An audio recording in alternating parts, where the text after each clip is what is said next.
Russia کے اندر انقلاب آیا تو کمیونسٹوں نے بہت کوشش کی کہ قرآن کو ختم کر دیا جائے۔ انہوں نے قانون بنایا کہ اگر کسی کے گھر سے عربی عبارت کا کوئی ایک صفحہ مل جائے گا تو پورے گھر والوں کو پھانسی دے دی جائے گی۔ اب آپ بتائیے یہ کیسا عجیب قانون تھا۔ لوگ قرآن پاک اپنے ساتھ رکھ ہی نہیں سکتے تھے۔ میں جب اپنے سفر پر گیا تو تاشقند میں ایک خاتون میرے قریب آئی اور کہنے لگی آپ کے پاس قرآن ہے؟ تو سفر میں ایک چھوٹا قرآن مجید تھا جو میں اپنی جیب میں رکھتا تھا، تو میں نے اسے دکھایا، ہاں میرے پاس قرآن مجید ہے۔ اس نے کہا میں اسے لے سکتی ہوں؟ میں نے کہا لے لو۔ اس نے پکڑا اور چوم رہی ہے، آنکھوں سے لگا رہی ہے۔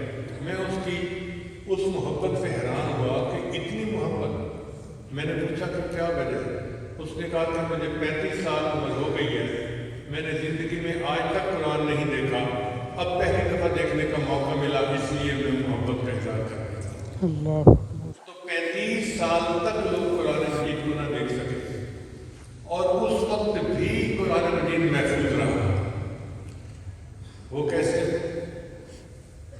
کہ علماء نے مدارس بنائے۔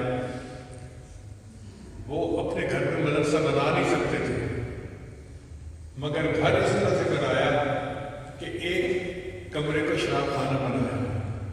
جو آتا اور دیکھتا کہ شراب کی بوتلیں پڑی ہیں تو خوش ہو کے چلا جاتا سپاہی کہ یہ لوگ قلعے ٹھکانے والے ہیں ہمارے ساتھ۔ اور اس میں سے انہوں نے ایک چور دروازہ بنایا جس میں طلباء کو لے کے چلے جاتے اور 1 سال 2 سال کے لیے طالب علم اندر ہی رہتا تھا۔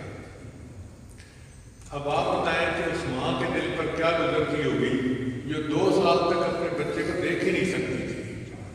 باپ اپنے بچے کو 2 سال تک دیکھ ہی نہیں سکتا تھا۔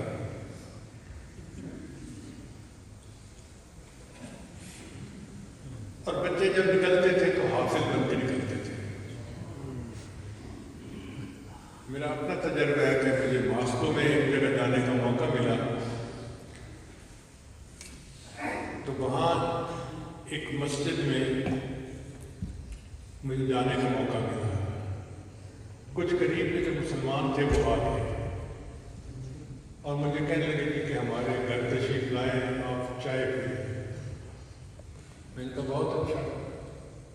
میں ان کے گھر چلا گیا تو چھوٹے چھوٹے بچے ان کے گھر کے جو تھے وہ میرے سامنے آ کر بیٹھ گئے اور پیچھے بند کر کے جو تھے وہ بیٹھے۔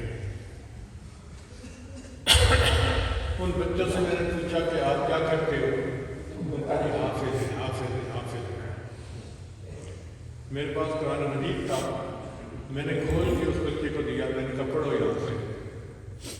وہ بچہ میرا منہ دیکھ رہا ہے۔ میں نے کہا بھائی قرآن پڑھو۔ وہ پھر میری طرف دیکھ رہا ہے، کبھی قرآن کو دیکھتا ہے کبھی مجھے دیکھتا ہے۔ میں نے کہا یہاں سے پڑھو نا۔ ایک آیت میں نے اس کو بتائی، اب جیسے میں نے بتائی تو بچے نے پڑھنا شروع کر دیا اور قرآن پڑھتا جا رہا ہے، پڑھتا جا رہا ہے۔ میں حیران۔ تو میں نے پوچھا یہ مسئلہ کیا ہے؟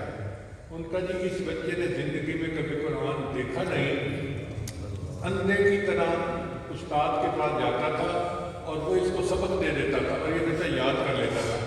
قرآن کا حافظ جو ہے قرآن ناظرہ پڑھنا نہیں جانتا۔ اللہ اکبر۔ اللہ نے اس دور میں بھی قرآن کی حفاظت یوں کر کے دکھائی۔